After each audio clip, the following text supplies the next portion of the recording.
আসসালামু আলাইকুম ওয়া রাহমাতুল্লাহ। 10 মিনিট মাদ্রাসায় আপনাকে স্বাগতম।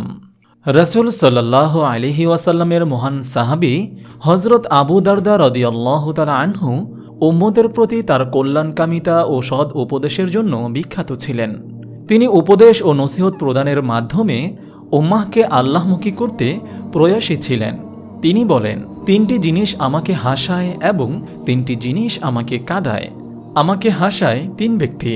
তারা হলেন, যে ব্যক্তি দুনিয়া নিয়ে ব্যস্ত অথচ মৃত্যু সবসময় তাকে ডাকছে, আল্লাহর ব্যাপারে উদাসীন ব্যক্তি অথচ আল্লাহ তার ব্যাপারে উদাসীন নন, হাসি কৌতুকে মত্ত ব্যক্তি অথচ সে জানে না আল্লাহ তার প্রতি সন্তুষ্ট না অসন্তুষ্ট। আমাকে কাঁদায় 3 বিষয়, তা হল আমার প্রিয়তম মুহাম্মদ সাল্লাল্লাহু আলাইহি ওয়াসাল্লামের বিচ্ছেদ, মৃত্যুর যন্ত্রণা দীর্ঘায়িত হওয়া, সেদিন আল্লাহর মুখোমুখি হওয়া যেদিন সব গোপন বিষয় প্রকাশ পেয়ে যাবে, অতপর আমি জানি না আমি জান্নাতের পথিক না জাহান্নামের। প্রকৃতপক্ষে তিনি মুসলিম উম্মাহকে 6টি বিষয়ের উপদেশ দিয়েছেন। তা হল, নম্বর 1, দুনিয়ার মোহ ত্যাগ করা। মুমিনের জন্য পার্থিব জীবনের মোহ ত্যাগ করা অত্যন্ত জরুরি, কেননা পার্থিব জীবনের মোহ মানুষকে বিপদগ্রস্ত করে। পবিত্র কোরআনে সেসব মানুষের নিন্দা করা হয়েছে যারা পরকালীন জীবনের উপর পার্থিব জীবনকে অগ্রাধিকার দেয়। ইরশাদ হয়েছে, বরং তোমরা পার্থিব জীবনকে প্রাধান্য দাও অথচ আখিরাতই উৎকৃষ্টতর ও স্থায়ী। সূরা আ'লা আয়াত 16 থেকে 17। নম্বর 2, আল্লাহকে স্মরণ করা। আল্লাহর স্মরণ বা জিকির বান্দার জন্য আবশ্যক। আল্লাহর স্মরণ মুমিনের অন্যতম বৈশিষ্ট্য।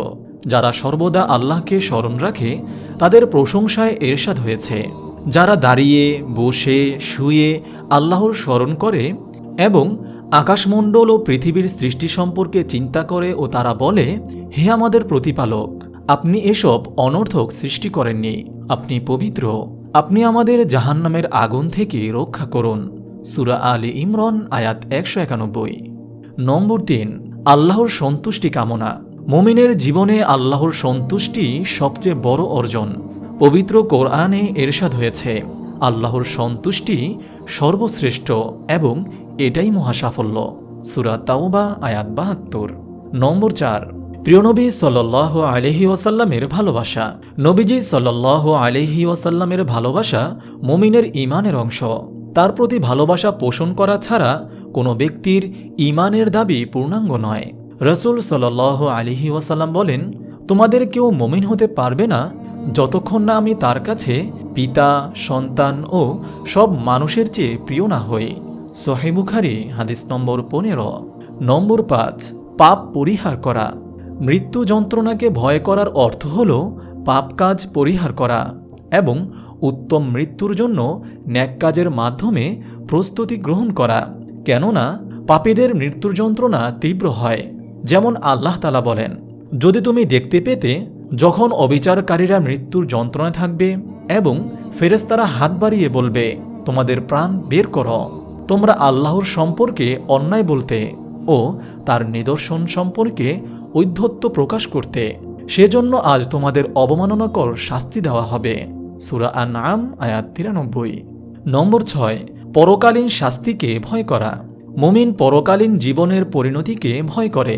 আল্লাহ তাআলা বলেন, তোমরা সেই দিনকে ভয় করো যেদিন তোমরা আল্লাহর দিকে প্রত্যাবর্তিত হবে, অতঃপর প্রত্যেককে তার কাজের ফল পুরোপুরি প্রদান করা হবে, তার প্রতি কোনরূপ অন্যায় করা হবে না।